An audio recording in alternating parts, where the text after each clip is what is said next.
In today's video, I'm going to talk about Middle East respiratory syndrome, which is in the news because of some cases that were discovered in France. So what is Middle East respiratory syndrome? So this is another coronavirus similar to SARS-CoV-2, the cause of COVID-19. And it was first discovered in 2012. So just to back up a little bit, coronaviruses were always known as common cold causing viruses. And then the first SARS occurred in 2003, and then people started to look for other coronaviruses that might be more severe. And in 2012, they discovered in the Arabian Peninsula, in places like Jordan, Saudi Arabia, that there was a novel coronavirus causing severe disease. And the case fatality ratio was about 35%, which is much, much higher than COVID and much higher even than SARS-CoV-1. And there was a lot of concern about this spreading. But it turns out that while this is more deadly, it still occurs. There's been maybe 2,500 plus cases since 2012 with around 1,000 deaths. It doesn't spread very well between humans. Yes, there have been outbreaks that have occurred in dialysis centers, for example, but it's not efficiently spreading from person to person.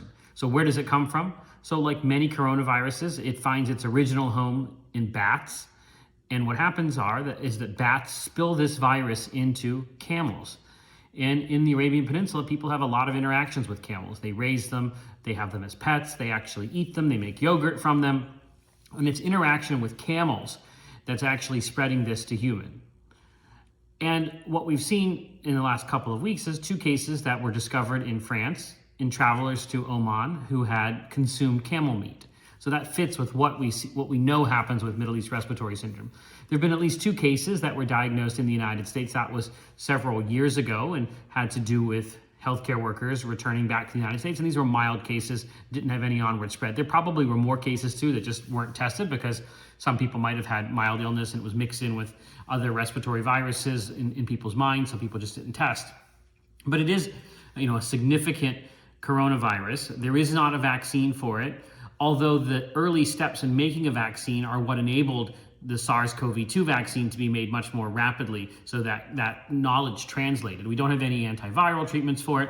But again, this is something that's really a zoonotic or spilling from camels to humans in the Arabian Peninsula, but it's still something that occurs and is important to keep track of because it could be disruptive. And there was a big outbreak in South Korea several years ago, which was very disruptive and really got South Korea on the ball with infectious diseases, which really helped them be so good at COVID-19.